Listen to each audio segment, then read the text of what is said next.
A song comes on. You've heard it 100 times before. And then, right at a certain moment, it happens. A wave rolls up the back of your neck. The hair on your arms stands up. Your skin tightens into tiny bumps for no reason you can explain. Nothing is wrong. Nothing is threatening you. The song isn't even sad. And yet your body just reacted like something enormous walked into the room. You probably think this is just a nice feeling. A sign that the music is good. But the real answer is far stranger. That shiver is not really about the music at all. It is an ancient survival reflex, firing thousands of years too late, in a body that no longer needs it. Let's start with what is actually happening on your skin. Those tiny bumps have a name. Piloerection. Each hair on your body sits in a little follicle, and attached to that follicle is a microscopic muscle. When that muscle contracts, it pulls the hair upright and pushes the skin around it into a small bump. Multiply that across your arms and neck, and you get the full body shiver. Here is the strange part. You did not decide to do that. You cannot do it on command. The muscle is controlled by your autonomic nervous system, the same system that handles your heartbeat, your breathing, your fight or flight response. The part of you that runs in the background, without asking your permission. So why would music trigger a survival system? To answer that, you have to look at what goosebumps were originally for. Your distant ancestors were covered in thick hair. When a furry animal gets cold, those same tiny muscles lift the fur, trapping a layer of warm air against the skin. It is insulation. A cat puffing up by a draft is doing the exact same thing your arm just did during the chorus. But temperature is only half the story. When a threatened animal raises its fur, something else happens. It looks bigger. A cornered cat doubles in size. A dog's hackles rise along its spine. The puffed-up animal is sending a message to whatever is stalking it. I am larger and more dangerous than you thought. Your ancestors used this too. Faced with a predator, or a rival, or a sudden danger in the dark, the body would surge with adrenaline and the hair would stand on end. Bigger, warmer, ready. Then humans lost most of their fur. But evolution did not bother to delete the wiring. The muscles stayed. The reflex stayed. The trigger stayed connected to the deepest, oldest parts of your nervous system. You kept the alarm long after you stopped needing the thing it was protecting. So now we have a survival reflex with no fur to lift. And somehow, a song sets it off. How does that happen? This is where it gets genuinely fascinating. A neuroscientist named Jaak Panksepp spent his career studying the emotional systems buried deep in the mammal brain. In the 1990s, he became obsessed with this exact question. Why does music give us chills? He ran experiments playing different pieces of music to people and tracking when the shiver hit. And he noticed a pattern. The chills did not come from happy music. They came most often from music with a sad or bittersweet quality. Panksepp had a theory about why. He believed that certain sounds in music resemble something ancient and specific. The cry of separation.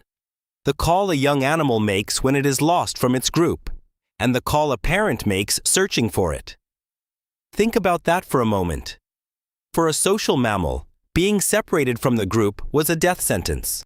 So evolution wired a powerful emotional response to the sound of that separation cry. It had to grab your attention completely.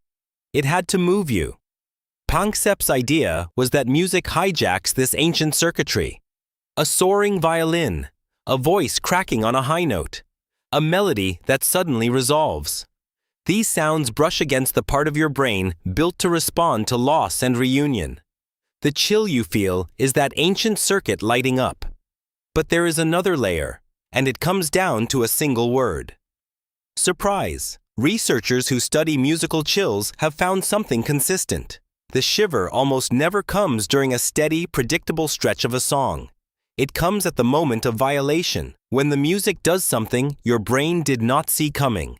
A sudden swell in volume, an unexpected harmony, a voice that enters where there was silence. The instant the music breaks its own pattern. A scientist named Robert Zatora at McGill University studied this using brain scans.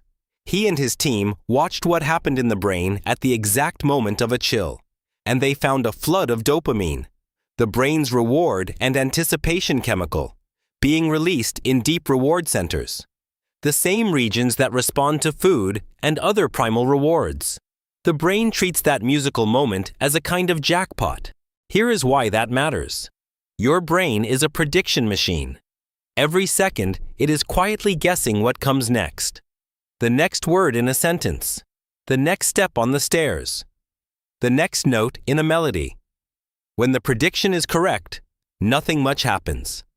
But when something violates the prediction in a way that turns out to be meaningful, the brain releases a surge of chemicals to mark the moment.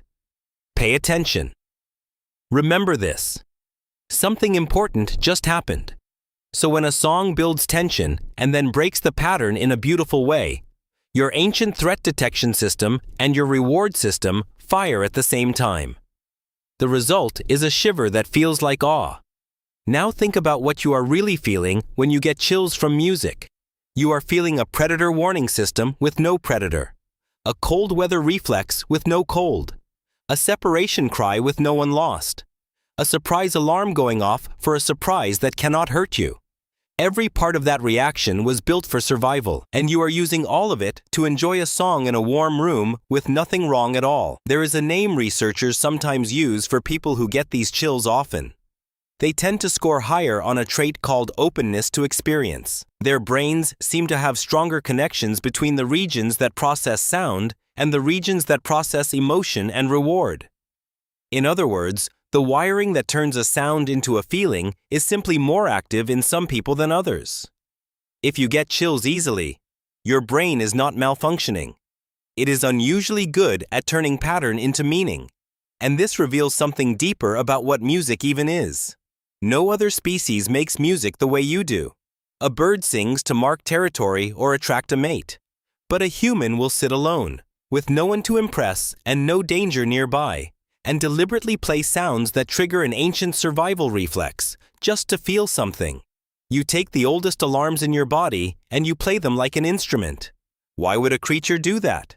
Some scientists think music began as a kind of social glue, a way for early humans to move and feel in unison. When a group sings together, or drums together, or sways to the same rhythm, their bodies begin to sync. Heart rates align. The same emotional circuits light up at the same time. A crowd of separate people briefly becomes one thing. The same separation cry that once warned of being alone became the tool that pulled the group back together. So the shiver you feel might be the echo of that. The body remembering, for a fraction of a second, what it felt like to belong completely to a group. To be warm and safe and surrounded and moved by the same sound as everyone around you. Which brings us back to that moment. The song you've heard 100 times. The wave up your neck. The hair on your arms standing up for no reason at all. It was never really for no reason. That shiver is one of the oldest things you carry. A reflex older than language, older than fire. Written into your body when survival depended on warmth and bigness and the cry of the lost. You have lost the fur. You have lost the predator. You have kept the feeling. And now, when the music swells and your skin rises to meet it, your body is doing the only thing it has ever known how to do in the presence of something overwhelming. It is bracing for awe. So the next time a song reaches into your chest and lifts the hair on your arms, remember what is actually happening. Nothing is wrong. Nothing is threatening you. The song isn't even sad. It is just your ancient body, recognizing something enormous, the only way it knows how. So the next time your skin rises to meet a song, you'll know what your body is really doing. If this gave you something to think about, leave a like and subscribe to keep going deeper into the strange science of being human. There's another one waiting for you right here. I'll see you in the next one.